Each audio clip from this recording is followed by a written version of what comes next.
Imagine waking up to a certified letter threatening to bankrupt you over a backyard wall you built to save your home from drowning.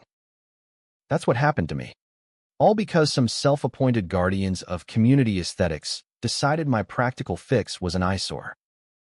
But oh, how the tables turned when Mother Nature laughed last, exposing their vanity project as the real disaster.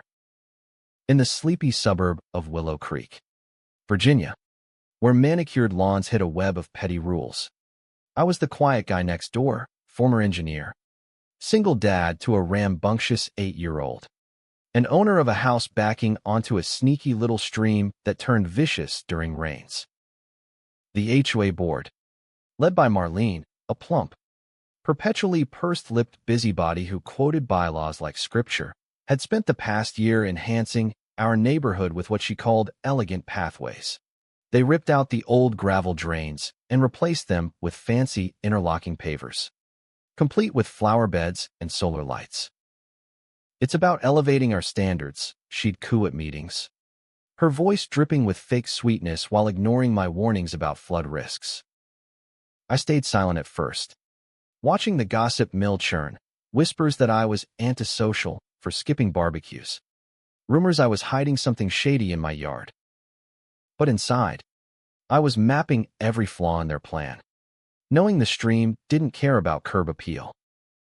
The trouble started when the first heavy downpour hit, turning backyards into swamps. I'd seen it coming, checked FEMA maps, soil reports, and quietly started building my retaining wall, solid concrete, reinforced, curved to divert water into a cleared ditch. It wasn't pretty, but it was smart. Marlene spotted it during her routine patrol, code for snooping, waddling up in her sensible flats, clipboard in hand. "Mr. Ellis, this monstrosity violates Section 7.2 on visual harmony," she said, her chins quivering with righteous indignation. "We're fostering a welcoming vibe here, not a prison yard." I nodded politely, scrubbing mortar from my hands. "Just protecting my property." "Marlene, that new path of yours is funneling water right at us," she scoffed. "Nonsense. Our contractors assured us it's state-of-the-art. Take it down, or fines start at $150 a day." The next day, anonymous notes appeared in my mailbox. "Eyesore. Ruining our values." I bit my tongue, but documented everything. Photos of rising water, emails I'd sent the board months ago begging for proper drainage. Tensions boiled as storms worsened. Neighbors posted blurry pics of my wall on the community app, calling it ugly and unsafe, egged on by Marlene's passive-aggressive updates. Let's remember, rules keep us civilized. I endured the stares, the cold shoulders at the grocery store, even a rumor I was unstable from my army days. But I kept building, enlisting my buddy Raoul from across the fence, who muttered, "These Karens think bricks beat physics?" Marlene escalated, slapping me with official notices, her emails laced with moral lectures. "Community first. Mr. Ellis, your selfishness disrupts the peace." I fired back a calm response, attaching flood data and citing codes allowing protective barriers. "This isn't disruption, it's survival," I wrote. She showed up uninvited, steaming. "Harmony isn't optional. Potential buyers will flee at the sight of that bunker." I crossed my arms. "Buyers won't care if their basements are lakes. Marlene, fix the paths before finding me." Her face twisted into a caricature of outrage, but she stormed off, leaving a trail of hypocrisy. Then came the deluge, a biblical rain that turned the HOA's elegant pathways into raging channels. Water bounced off those non-porous pavers, surging toward homes like a vengeful tide. My wall held firm, shunting the flood away from my yard while chaos erupted elsewhere. Marlene's phone blasted frantic alerts, but they were still about me.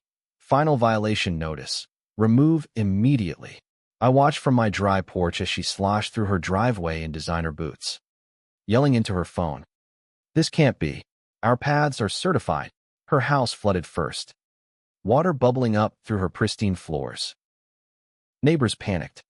Garages swamped. The clubhouse a soggy ruin. By evening, my doorbell rang. Marlene, drenched and desperate, her makeup running like a bad joke. Ellis, please. The water's everywhere. Your wall, how? I leaned on the frame, voice steady. Told you. Physics over prettiness. But hey, at least your paths look great underwater. She stammered apologies. We were wrong. Help us. I pointed to my shovel. Start digging. Or start paying for real fixes this time.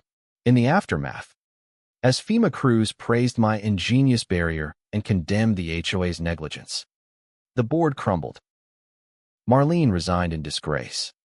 Her harmony exposed as a farce. Neighbors turning on her with lawsuits over ruined homes. My wall stood tall, now a neighborhood legend. Ivy creeping over it like nature's high five. The new council meets casually, focusing on function over fluff. But as I watch my kid play safely, I can't help the smirk. Justice doesn't just prevail, it floods the fools.